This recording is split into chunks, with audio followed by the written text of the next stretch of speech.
The first home cook of the day is Lynn, a military veteran from Moncton, New Brunswick. I've loved cooking my whole life. Other people have to follow recipes and cookbooks, and me, it's all here, and it's mostly there, and people don't expect that of me when they see me. It's like, oh, you can cook? Well, you don't look like you actually eat, so like, really, you cook? Don't underestimate the little French girl from a small town in northern New Brunswick.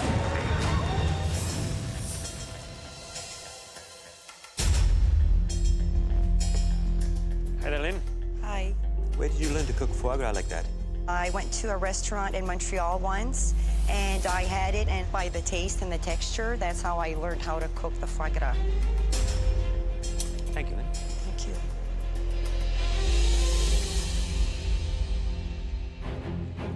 Hi, Lynn. Hi. Why do you think people underestimate you? I second guess myself. That's my biggest weakness. We can't do that in MasterChef. No.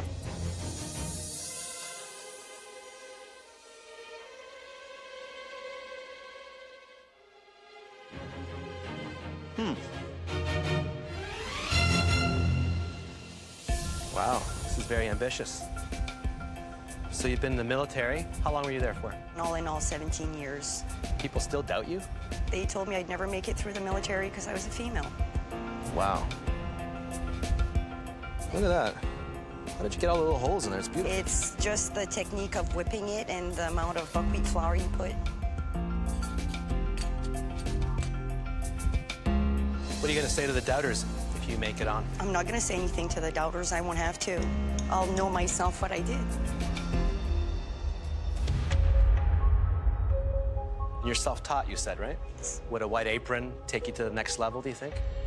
It just seems unattainable, so trade just about anything for one of those.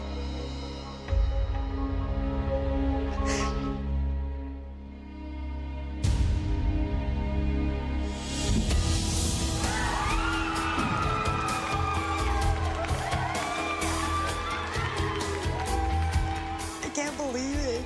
Everybody told me it was impossible. I am going to be Canada's next Master Chef. I will. Some people play music by ear, while I cook by taste. I've only eaten one stir fry in my life, so I'm gonna have to try to recreate it by taste. This is crispy sesame beef. There's gnocchi mushrooms, sweet peppers, with fragrant basmati rice.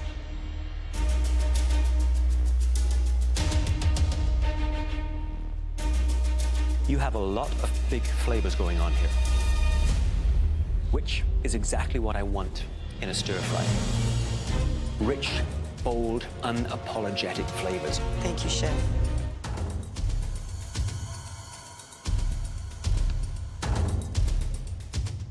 You know, we asked for a stir fry.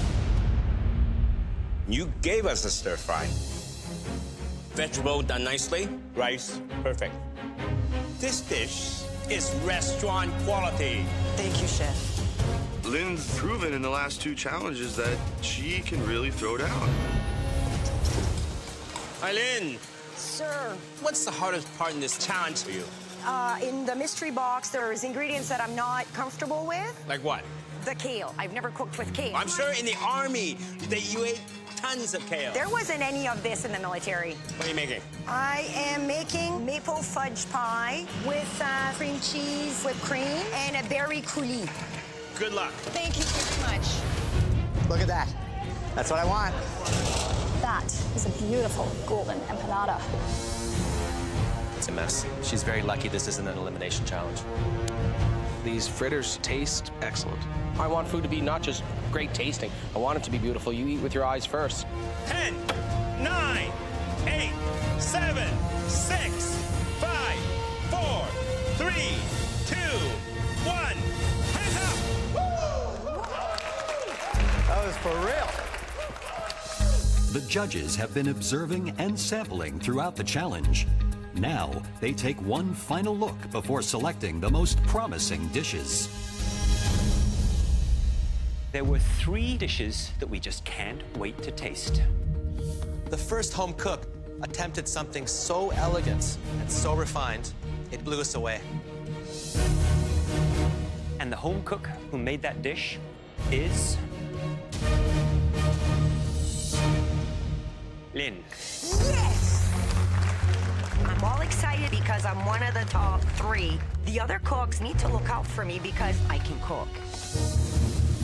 The dish is a maple fudge pie with whipped cream cheese and wild berry coulis.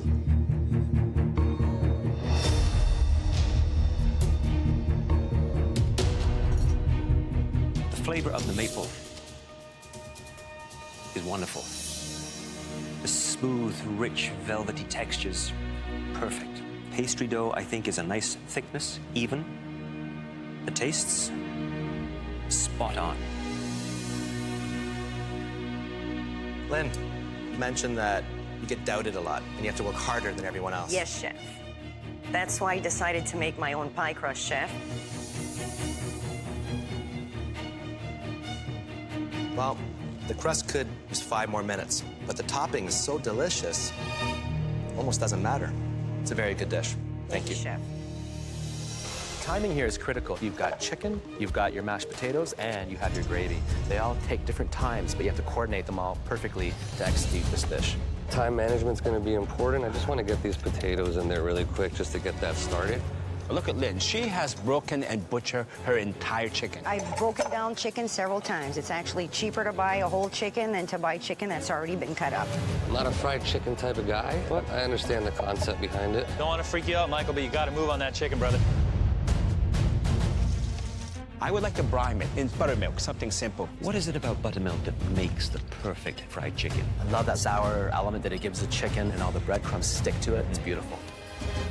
I'm going to keep the chicken very simple. A little cayenne pepper, a little paprika for flavor. Now, the one thing you have to be careful when you're seasoning is that if you have too much spice, the spice will actually overtake the delicate flavor of the chicken. Some cayenne pepper just for that little kick of heat at the end. So, Lynn. Yes, chef. Are you finding any comfort in a comfort food dish? My daughters like chicken. They used to love mashed potatoes and green beans. What seasonings do you have in there? I have a bit of salt and pepper, and then I'm gonna put it in a bit of cornstarch because I'm gonna put another dredge after with flour. Interesting. I just have to keep my cool and do what I do, and I'll be okay. Well, we've seen you do very well under pressure. Thank you, chef. 15 minutes! You have 15 minutes left! So it looks like they've got the chicken just going into the fryers right now. It's hot. The breast, if it's deboned, will cook very, very quickly, almost like a chicken finger. Never fried a whole breast. The timing's gonna be key for that. The thighs and the drumstick, if the bone is still left on, it's going to take a little bit longer to cook, probably about another 5 to 6 minutes. If you undercook it and you cut open a piece of chicken and there's still blood at the core of it or up against the bone, it is the worst. Michael's got his first piece out already. Why is he doing the chicken in different stages?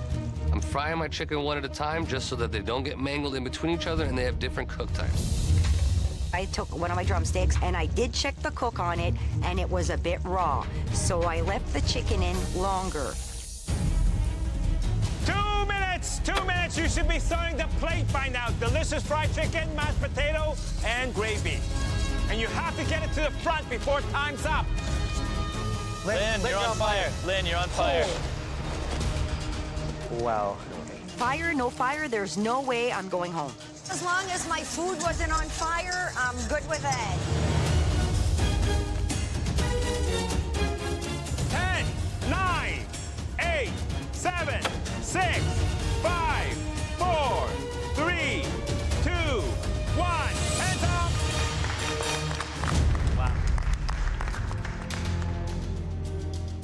Our plates look so similar.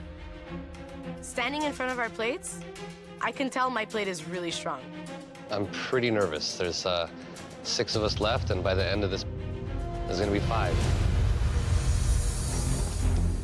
Hi there, Lynn. Has your fried chicken dinner turned out as you'd hoped? Yes, chef. What is the seasoning that you put into your crust, your dredge? Oregano, thyme, rosemary, cayenne pepper, paprika, salt and pepper. That's exactly what I want to hear, the crispiness of it. I'm going to try the thicker piece of breast.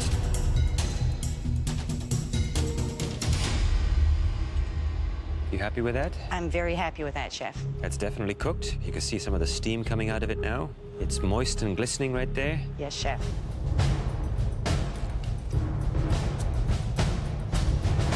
I think it's very good. Thank you. It's got a great crunch to it. The flavor of the dredge does not overpower the delicate flavors of the chicken. Great execution on the chicken breast, that's for sure. Thank you, Chef. And the gravy? A little on the blonde side, maybe? A little lighter? Yes, Chef. That's the way my daughters like their gravy. But the taste is there, Chef. You're right. The taste is there with that gravy. It's light, it's sweet. The mashed potatoes, however, there's definitely some lumps in there. Yes. Not as smooth as I would have hoped. Not bad for 45 minutes. Definitely comfort food cuisine. Thank you. Lynn. Yes, Chef. Dark meat is always the most difficult to get right. What do I expect to see when I cut into this? I expect you to see juices flowing out, nice and succulent and tender with a crispy exterior.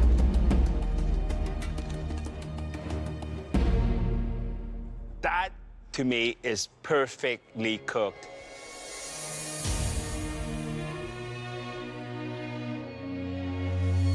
Wow. It's tender. It's juicy. It's well seasoned. That is a piece of perfect fried chicken. Thank you, Chef. My daughters would be very proud of me right now, so it feels amazing. I'm making a very complicated dish, wine poached pear, and that's a couscous with celery, carrots, and I'm gonna deep fry some sweet potatoes. I've never won a mystery box, and I'd sort of like to win at least once. 15 minutes! You have 15 minutes left! I'm close to plating.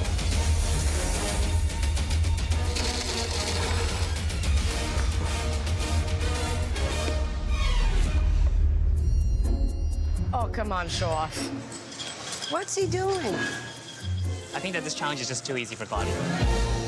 The home cooks and Claudio have just a few minutes left to complete their mystery box challenge. My lamb is underdone. I'm trying to figure this out. The winner will receive a huge advantage in the upcoming elimination challenge. Why is it not cutting? Oh, it's dripping everywhere. I didn't let this rest enough. Shoot. 1 minute! You have 1 minute left! I'm gonna change this plate. I want it to look tighter and cleaner. Looks good. 10, 9, 8, 7, 6, 5, 4, 3, 2, 1. Hands up!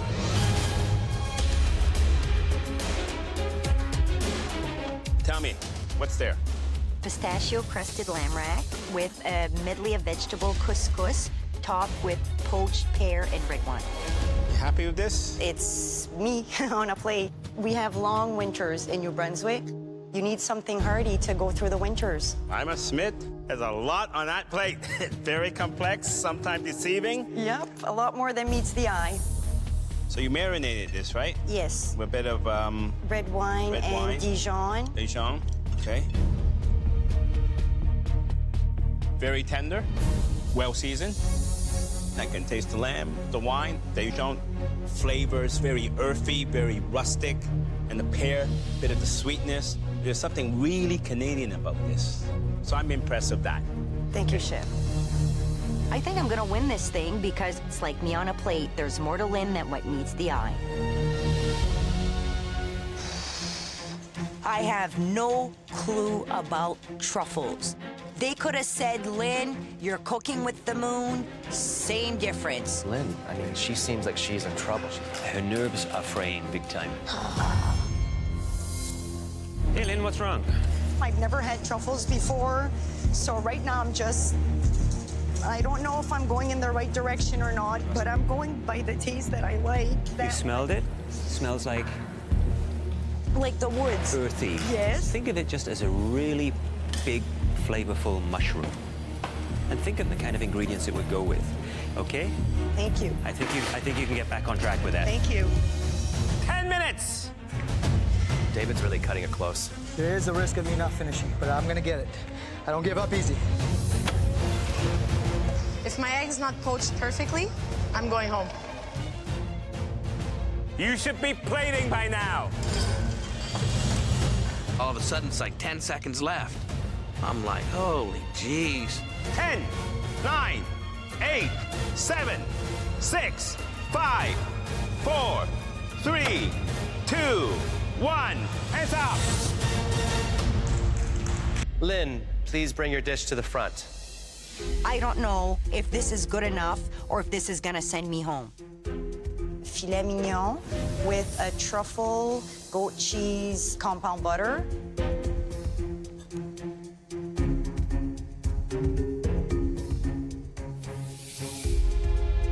The puree on the bottom is beautiful and smooth. That celery root really comes through well. And the amount of truffle that you put in, I think, was just the right amount. Thank you, Chef. It was enough to stand up to the heft of the beef. It's quite impressive. Thank you.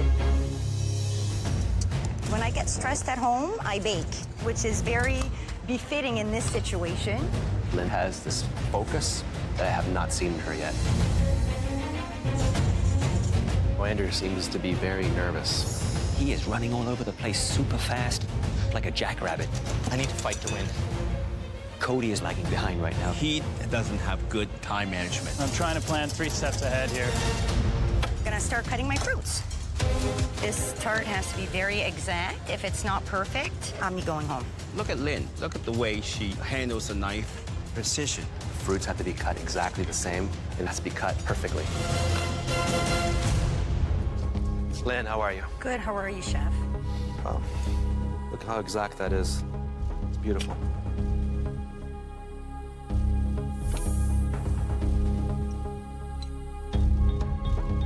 Did not skimp on the pastry cream, did you? No, sir, because it tastes yummy.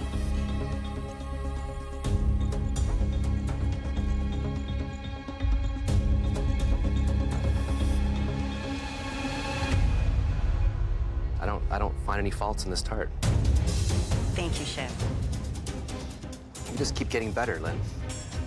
Thank The you. crust is, I mean, it's like a machine did it. The cream is light, thin crust, and again, 45 minutes. I've never made one of these before, ever, so I'm actually surprising myself every day that I'm here. Keep doing that, and you might land the biggest surprise. Thank you, Chef. Lynn, Hi, Chef. having your 2 beautiful daughters here today, that must have been an amazing surprise That for was you. a wonderful surprise. So they chose salmon for you? Yes. So what are you going to do with that salmon? Maple syrup is one of my favorite ingredients. So I'm gonna make maple garlic ginger glazed salmon and crunchy peanut butter chocolate chunk cookies with vanilla milkshake.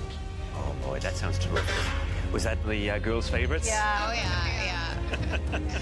So for a while, it was just the 3 of you. Yes, food was something that we sometimes ran out of, and I'd have to go to the food bank. I always found time to cook them something that tastes good, and that's the way I showed them that I love them. She's gonna make me cry. She's gonna make me cry, too.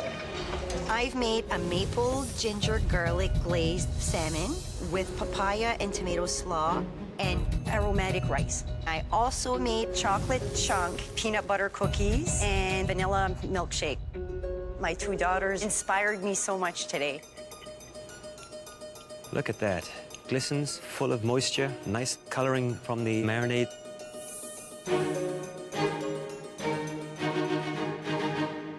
That is really, really good. That is so moist and buttery. Great big flavors to go with a rich taste of salmon. The green papaya slaw, crisp, fresh. Should be very proud. Thank you, Chef. This is one of the best presentation I've seen from you so far. It's not overly fancy. It's natural. You got the Asian hair and then cookies and milk, but elevated. Well, I can see some of that lovely Kraft crunchy peanut butter. You hit that right on. Definitely a soft, moist cookie.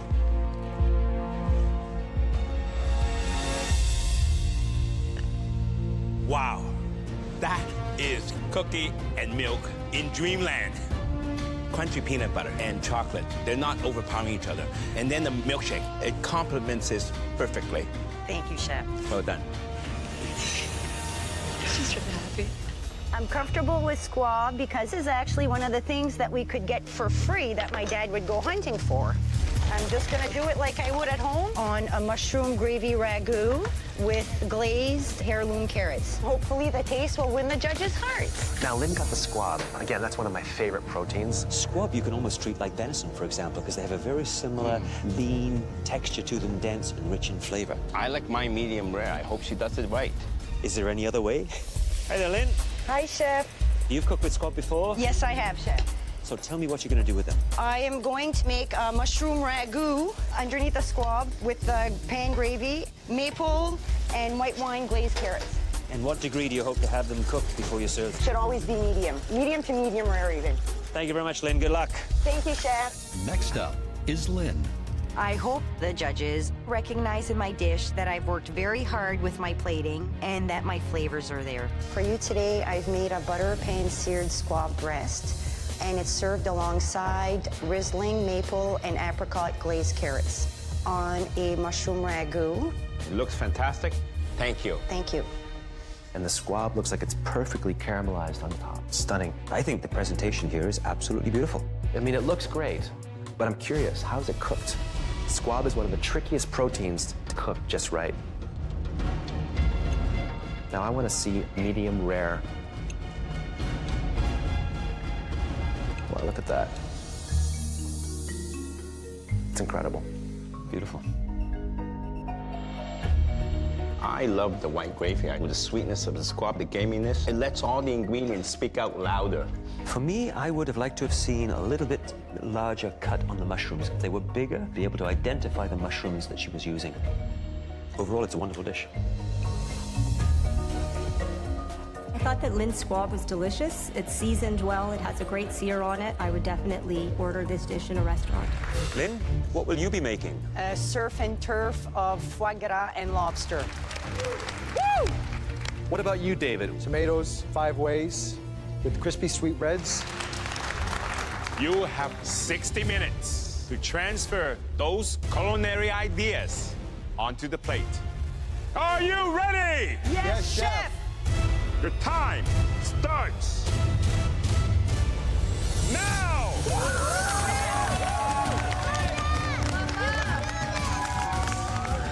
You have two different cooks from two different parts of the country going about this challenge in two completely different ways. One is going luxury and the other one's going very humble simplicity. Agreed. They are worlds apart, as they are from West Coast to East Coast.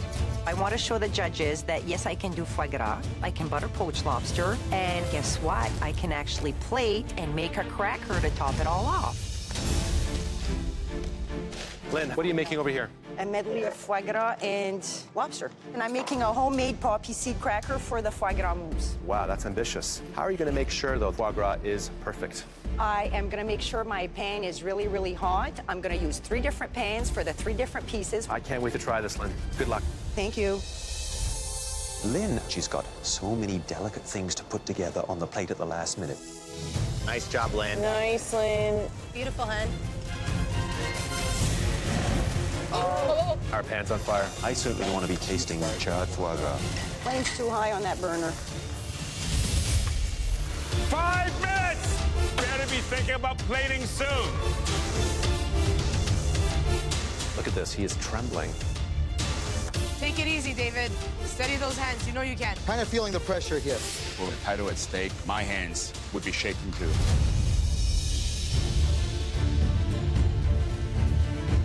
Wow, Lynn. That is awesome. That is beautiful. Good job. I can't believe how incredible Lynn's plate looks. Oh, there goes the spiral cracker. 1 minute! You have 1 minute left!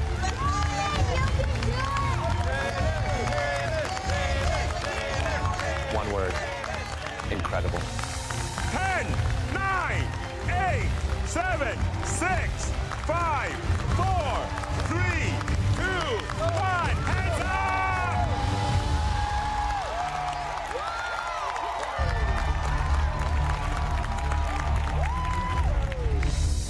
Lynn, David, judging by the gallery's reaction and what we can see, you've both plated very impressive appetizers. But as I always say, taste is king. Please follow us into the banquet room, your dishes.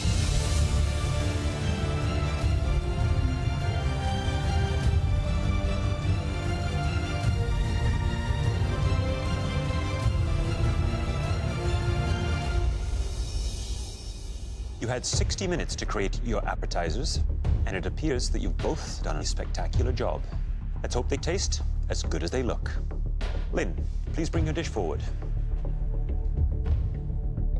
I want everything on my plate to be perfect. My dish is a lobster and foie gras surf and turf served with a homemade poppy seed cracker.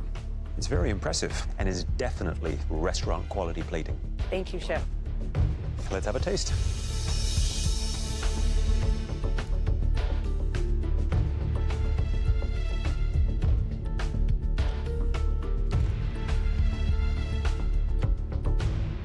Lynn, when I was watching you cook the pan-fried foie gras, and I saw this enormous plume of smoke, I thought for sure you had destroyed that foie gras. But it was seasoned beautifully, caramelized on both sides. You nailed that piece of foie gras. This has to be one of the best surf and turfs I've ever had. Thank you. Mousse is difficult to make, period. And I must say, you did a fantastic job. The lobster meat gives it a rich taste of the sea, which goes very nicely with foie gras. What really impresses me is this beautiful cracker because it cuts into richness. Beautiful. Thank you. You've nailed every component. It's amazing to see how you've evolved. You have this confidence now that wasn't there before you came here. Incredible. Thank you. I've never cooked with elk before. It's very risky and might be very stupid, but this is the MasterChef Canada finale. Lynn's also chosen a game meat. Elk is very lean. Cooking has to be done very subtly.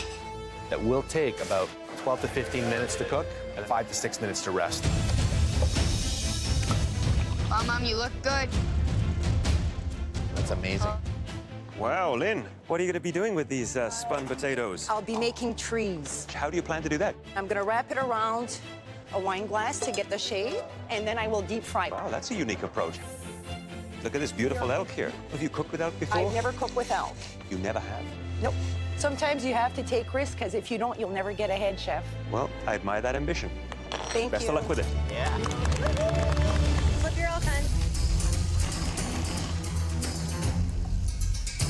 Look what's happening over here, gentlemen. I'm working at super ninja speed to get everything on the plate. She is building those plates. Unbelievable. That's the way I like it. 1 minute. You have 1 minute left. Come on, 1 minute. This plate is so important. This is everything.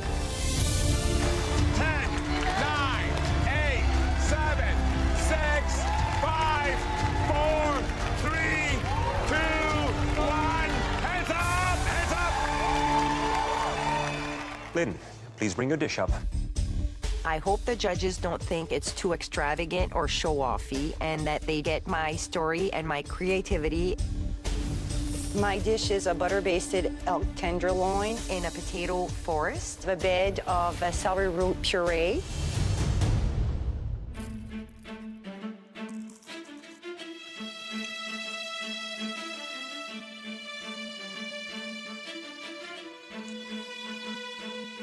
Lynn, your dish has a real flamboyance to it, and you've definitely connected with the ingredients.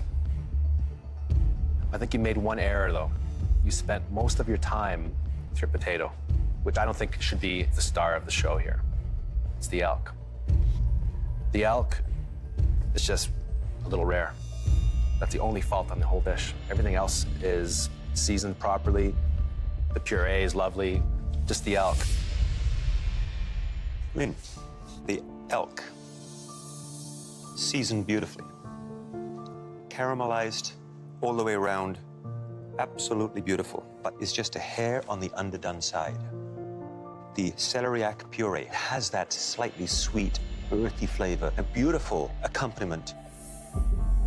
This is the kind of enchanted forest I could visit. Lynn, I love stories on the plate, and that story enchanted me. The potatoes and the way it's shredded, and the perfect season. You can just eat this all day. All the ingredients, they go together. Enchantment, magics happen.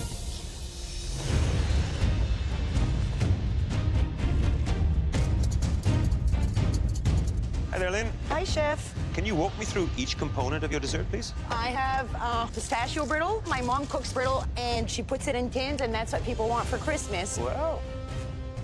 I also have a mascarpone mousse. This is an olive oil savory bread. We all love bread. French people love bread, right? Yeah, it's true. I'm making glazed apricots, and that will be served alongside Chateau de Bourgogne. Sounds like you've got a lot to deal with. Yes, Chef. And if there's anyone who can pull it off, I'm going to guess it's going to be you, Lynn. Thank you, Chef. I see nothing on the plate. But Lynn is almost finished. 5 minutes. You have 5 minutes left. Oh my goodness, this is unbelievable.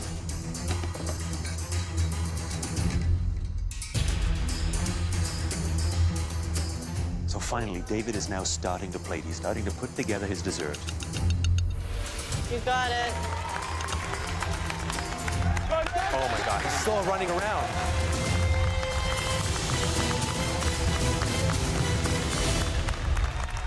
Lynn is already finished. 1 minute. You have 1 minute left. He's still got to put his meringue on. It's going to be within seconds if he pulls this off. You can do it, Dad! 10, 9, 8, 7, 6, 5, 4, 3, 2, 1. Hands up! Wow, the last dish. Win or lose, I'm happy with myself. I'm this close to the title of MasterChef Canada. Now, it's time for the most important tasting of your culinary lives. Here we go, David.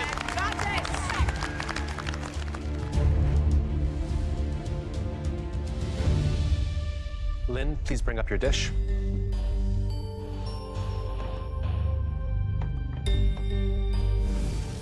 My dessert's a plate on a cheese plate. It has homemade chocolate olive bread, pistachio brittle, a mascarpone mousse, candied apricots, and my favorite cheese, Chateau de Bourgogne.